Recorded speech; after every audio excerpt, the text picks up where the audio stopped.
जय श्री हरि मित्रों। ओम नमो भगवते वासुदेवाय। कार्तिक महात्म्य 23वां अध्याय। 23वां अध्याय वर्णन। आंवला तुलसी जान, पढ़ने सुनने से हो जाता कल्याण। नारद जी बोले, हे राजन, यही कारण है कि कार्तिक मास के व्रत उद्यापन में तुलसी की जड़ में भगवान की विष्णु की पूजा की जाती है। तुलसी भगवान विष्णु को अधिक प्रीति प्रदान करने वाली मानी गई है। राजन, जिसके घर में तुलसी वन है वह घर तीर्थ स्वरूप है, वहाँ यमराज के दूत नहीं आते। तुलसी का पौधा सदैव सभी पापों को नाश करने वाला तथा अभिष्ट कामनाओं को देने वाला है। जो श्रेष्ठ मनुष्य तुलसी का पौधा लगाते हैं वे यमराज को नहीं देखते। नर्मदा का दर्शन, गंगा का स्नान और तुलसी वन का संसर्ग, ये तीनों एक समान कहे गए हैं। जो तुलसी की मंजरी से संयुक्त होकर प्राण त्याग करता है वह सैकड़ों पापों से युक्त ही क्यों न हो तो भी यमराज उसकी ओर नहीं देख सकते। तुलसी को छूने से कामिक, वाचिक, मानसिक आदि सभी पाप नष्ट हो जाते हैं।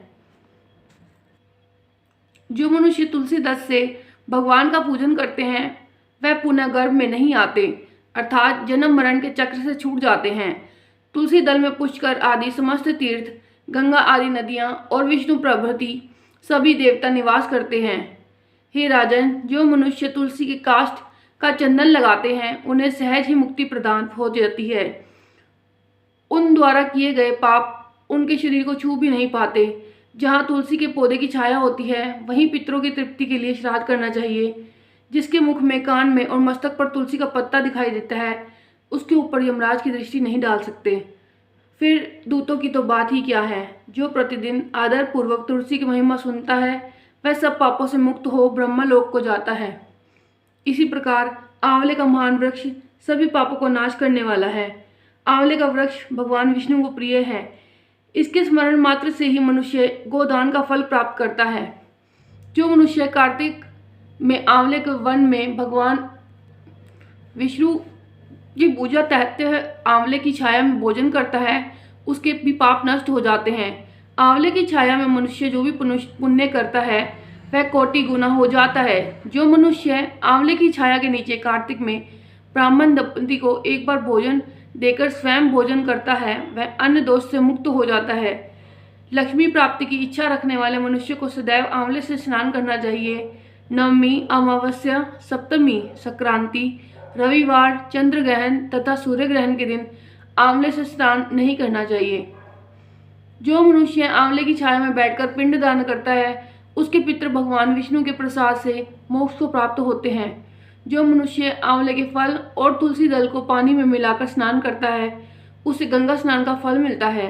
जो मनुष्य आंवले के पत्तों और फलों से देवताओं का पूजन करता है उसे स्वर्ण, मणि और मोतियों द्वारा पूजन का फल प्राप्त होता है। कार्तिक मास में जब सूर्य तुला राशि में होता है तब सभी तीर्थ, ऋषि, देवता और सभी यज्ञ आंवले के वृक्ष में वास करते हैं। जो मनुष्य द्वादशी तिथि को तुलसी दल और कार्तिक में आंवले की छाया में बैठकर भोजन करता है उसके 1 वर्ष तक अन्न संसर्ग से उत्पन्न हुए पापों का नाश हो जाता है। जो मनुष्य कार्तिक में आंवले की जड़ में विष्णु जी का पूजन करता है उसे श्री विष्णु क्षेत्रों के पूजन का फल प्राप्त होता है। आंवले और तुलसी की महत्ता का वर्णन करने से श्री ब्रह्मा जी भी समर्थ नहीं है, इसलिए धात्री और तुलसी जी की जन्म कथा सुनने से मनुष्य अपने वंश सहित भक्ति को पाता है। जय श्री हरि। ओम नमो भगवते वासुदेवाय। ओम नमो भगवते वासुदेवाय। कृष्ण देवाय, कृष्ण देवाय। ओम नमो भगवते वासुदेवाय।